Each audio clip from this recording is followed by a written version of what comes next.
Hi guys, welcome back to the channel, and today I'm going to show you how you can use Google Cloud Storage for storing objects and also how you can host a static website on Google Cloud Storage which is publicly accessible to all systems. So guys, let's begin. First of all, we need to go to the Google Storage, head up to your Google Cloud Console obviously, and then head up to the Google Cloud Storage section. And basically this is where you create all the buckets. A bucket is a container which stores all the objects. So we can start by creating a bucket and you can name anything for this. Supposedly, I just name it test bucket or something like that. This needs to be a unique identifier, which is globally unique. So you need to actually make that unique by putting some random words. I'll just put anything like green or something like that. Then I continue. And you can choose a region, location type, and you can choose a storage class for it. I'll just keep it standard for now. One more thing is how you control the access. I will enforce public access prevention. So public cannot access my bucket universally. All right. So now I can just continue and now I can create the bucket. So the bucket will be created. It is just asking me whether the public access should be prevented. I'll just confirm it. Yeah, it should prevent it. All right. So now my test bucket has been created. So one way to upload objects in this bucket is simply by clicking on upload, and now I can click on upload files, and now I can select any file from my device and upload it directly. But I'll show you how you can upload it through your Python code as well. All right, so before getting into the code, I will have to download the keys for Google Cloud, and for that I will head up to IAM and admin, and then into service accounts. So for Google Cloud, you need to actually create a new service account, except for the editor or the owner service account you have created before. Like this is the owner account I've created before, but this will not work with cloud service because that is a separate service offered by Google Cloud. So I will now create a new service account. I can put it anything like storage account or something like that. Then I can click on create and continue.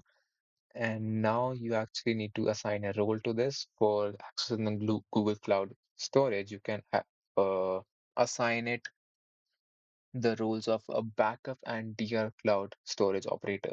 So that will allow this user to actually gain access to the Google Cloud storage. So yeah, this is now updated. I think this was the account I created, right? Yeah, storage account. Now I can go inside this account and now I can create a key for this account. For creating a key, go to the key section and now click on add key and create a new key. I will create that in a JSON format and I can download it in my suitable directory. I'll just name it as storage key. Now it's saved. All right, so now we can move on to the coding part. So let's go. All right, so for the requirements part, we just need one library, which is Google Cloud Storage. So I'll just pip install that, pip install Google Cloud Storage. All right, now we have installed that and now we can start working it. First of all, import the library from google.cloud, import storage. All right, so now we can create the storage client, which we can name as storage client equals to storage.client dot from service account JSON. And for the key, I can put the new key which I've saved here, which is storage key.json, this key.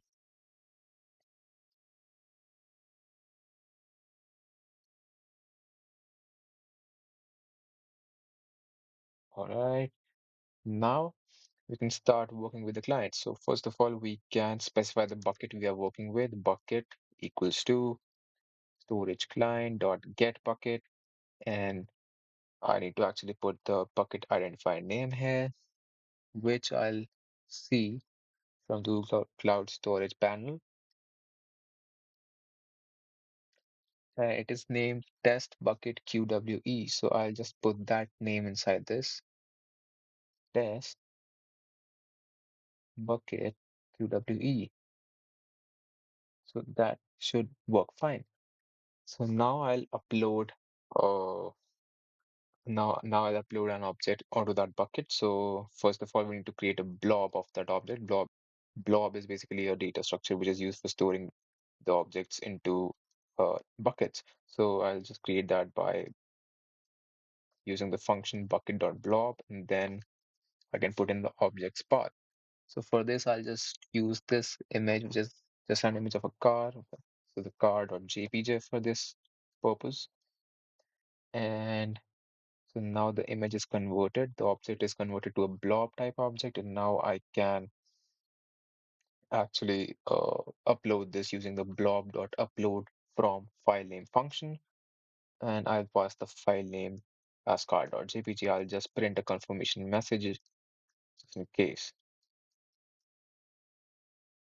All right, so now this should basically upload the object to the bucket. So I'll run this file.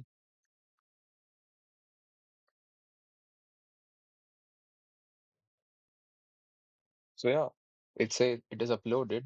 Now let's check out our bucket,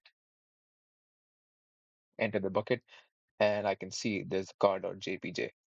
So we have successfully uploaded an object uh, from a client, and now we can move on to fetching the objects. So how do you fetch that? First of all, I'll just comment out the uploading part so it does not interfere while we fetch the object. All right, so now first of all, to iterate through all the objects present in the bucket, I can just run the bucket dot list blobs function that would return a list of all the objects present in the bucket.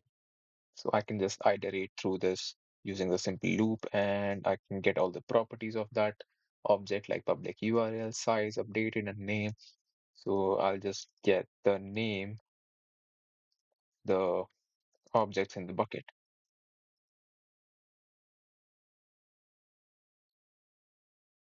All right, so this should print, I believe this should print card.jpg because that's the only object in the bucket. Yeah, it does. That's great.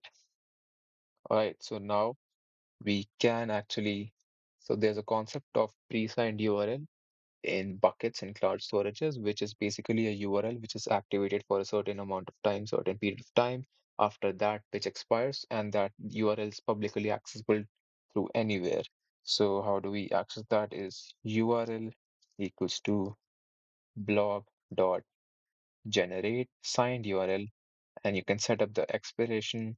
All right, to ease out the process of setting the expiration time, I've used the time delta function in the Python, so which makes the process easier. I can simply state that it should be expired after 1 minute. And now if I again run the file, I should get a new link. Once I go to the link, I should access the image. Yeah, so there's the access. And now let's wait for a minute and then I'll show you how it gets expired. So, all right, so now you can see how we have set the expiration time to 1 minute, and now the link has expired and I cannot view it anymore. So that's how, that is because we had set the bucket to enable public access, basically to disable public access to enable public access prevention.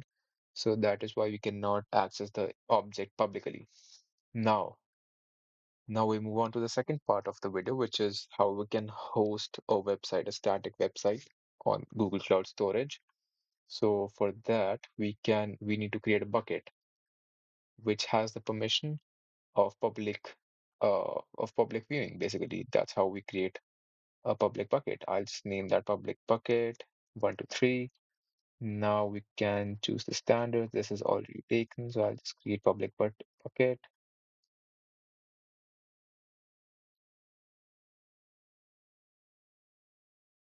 All right, I can choose the other options as the default.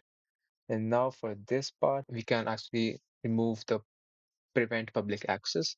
So now we can continue and create the bucket. This what this does is it will allow public to visit this bucket anytime. So basically anyone can access this buckets object from anywhere. So I would recommend you to put non-sensitive information inside this bucket because it people are going to access this anytime.